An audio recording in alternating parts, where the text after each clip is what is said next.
కర్కాటక రాశి వారు ఎవరైతే ఉద్యోగ ప్రయత్నాలు తీవ్రంగా చేస్తున్నారో అటువంటి వారు ఈ వారం శుభవార్తలు అందుకుంటారు. నూతన ప్రణాళికలు రూపొందించే పనులు ఈ వారం కర్కాటక రాశి వారు నిమగ్నమవుతారు. బంధువులతోటి ఎవరికైతే గత కొంతకాలంగా సంబంధ బాంధవ్యాలు ఇబ్బందికరంగా ఉన్నాయో అటువంటి సంబంధ బాంధవ్యాలు ఈ వారం మెరుగుపడతాయి. స్థిరాస్తి కొనుగోలుకు సంబంధించి కానీ లేదా స్థిరాస్తి అమ్మకానికి సంబంధించి కానీ గత కొంతకాలంగా ఈ కర్కాటక రాశి వారు ఎవరైతే నిర్ణయాలు తీసుకోలేక ఇబ్బంది పడుతున్నారో ఈ వారం వారు మంచి నిర్ణయాలు దానికి సంబంధించినవి తీసుకుంటారు. ఆ నిర్ణయాలు మంచి ఫలితాలను కూడా ఇస్తాయని చెప్పవచ్చు. ఇక శత్రువులు వీరిపై విజయం సాధించాలని చెప్పి ఎంత ప్రయత్నం చేసినప్పటికీ కూడా కర్కాటక రాశి వారి మీద ఏమాత్రం కూడా విజయం సాధించలేరు. ఇక వీరు కోరుకున్న విధంగానే ఈ వారం పనులన్నీ కూడా పూర్తవుతాయి. జీవిత భాగస్వామి యొక్క సహాయ సహకారాలు ఈ వారం పుష్కలంగా అందడం వల్ల కొన్ని దీర్ఘకాలిక సమస్యలను కూడా ఈ రాశి వారు పరిష్కరించుకుంటారు. ఆరోగ్యం పట్ల మాత్రం కొంతవరకు కర్కాటక రాశి వారు శ్రద్ధ వహించాలి. ప్రధానంగా హృదయ సంబంధిత వ్యాధులతోటి చర్మ సంబంధిత వ్యాధులతోటి ఎవరైతే కర్కాటక రాశి వారు గత కొంతకాలంగా ఇబ్బంది పడుతున్నారో అటువంటి వారు ఈ వారం కొంత జాగ్రత్త వహించాలి. కర్కాటక రాశి వారు పాటించాల్సిన పరిహారాల విషయానికి వస్తే ప్రతి నిత్యం కూడా వీరు లక్ష్మీ అమ్మవారిని యథాశక్తిగా పూజించడం చాలా మంచిది.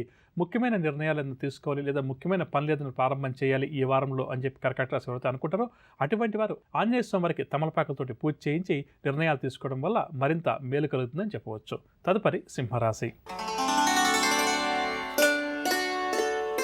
సింహరాశి విద్యార్థులు గత కొంతకాలంగా కష్టపడి చదువుతున్నప్పటికీ కూడా సరైన ఫలితం రావడం లేదు, విజయం సాధించడం లేదు అని చెప్పి ఎవరైతే బాధపడుతున్నారో ఇబ్బంది పడుతున్నారో అటువంటి వారు ఈ వారం సునాయాస విజయాలను సాధిస్తారు. ఆర్థిక ఇబ్బందులు సింహరాశి వారికి ఎవరికైతే అధికంగా ఉన్నాయో, ఆర్థిక సమస్యలతోటి కొట్టుమిట్టాడుతున్నారో, రుణదాతల నుంచి ఒత్తిడులు అధికంగా ఉన్నాయో అటువంటి వారికి ఈ వారం కొంతవరకు ఉపశమనం లభిస్తుంది. ఆర్థిక పరంగా కొంతవరకు విజయాలు కూడా సాధించగలుగుతారు. మధ్యవర్తుల ద్వారా స్థిరాస్తికి సంబంధించిన సమస్యలు ఎవరికైతే ఉన్నాయో అవన్నీ కూడా ఈ వారం పరిష్కారం అవుతాయని చెప్పవచ్చు.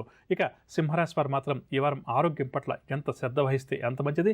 ప్రధానంగా కాళ్ళ నొప్పులు, కీళ్ల నొప్పులు, వెన్నుపూస సమస్యలతో ఎవరైతే సింహరాశి వారు బాధపడుతున్నారో అటువంటి వారు ఈ వారం వైద్యులను సంప్రదించడం, వైద్యుల సలహాలు సూచనలు పాటించడం మంచిదని చెప్పవచ్చు.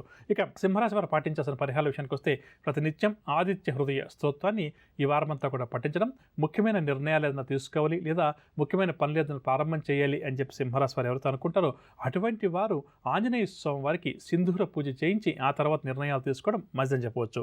తదుపరి కన్యారాశి. కన్యారాశి వారికి ఈ వారం ప్రధానంగా ఆర్థికంగా మంచి లాభాలు చేతికంతాయి. రుణదాతల ఒత్తిడి నుంచి కూడా ఈ వారం కన్యారాశి వారు కొంతవరకు బయటపడతారు.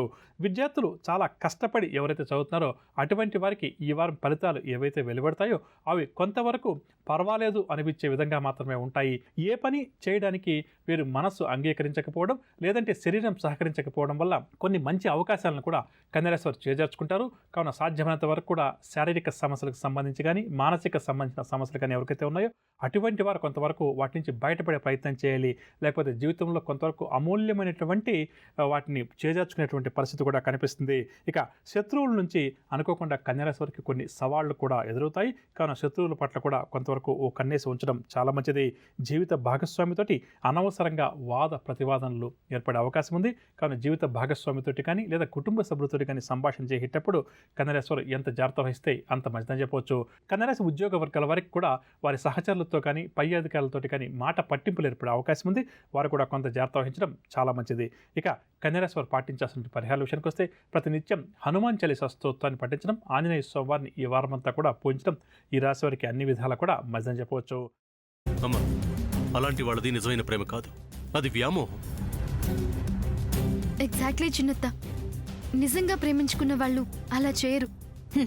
ఎంత మనసు విరిగిపోతే కన్న కూతుర్ని పట్టుకొని మా దృష్టిలో చచ్చిపోయా ఉంటుందా తల్లి? అది సరే అమ్మా, తన కూతురుతో తన మాట అనేటప్పుడు ఆమె మాటల్లో వ్యథ, కళ్ళల్లో బాధ గమనించావమ్మా? పెద్దబాబుకు బర్త్డే విషెస్ చెప్పు కూడా వెళ్ళాం కదా. ఊరికే ఎలా కాలిపోతుంది? మంట పెడితేనో పడితేనో తగలబడుతుంది.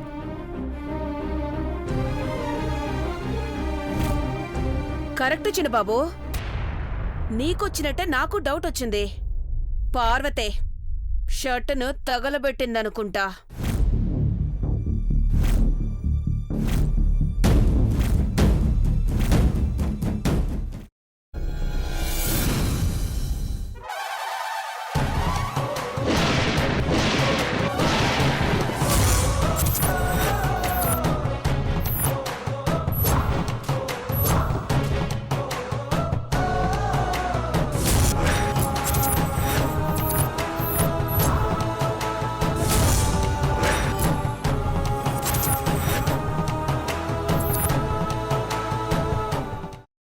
కాల్చుకున్న తర్వాత పొట్టు తీసేసి చాప్ చేసి పక్కన పెట్టుకోవాలి.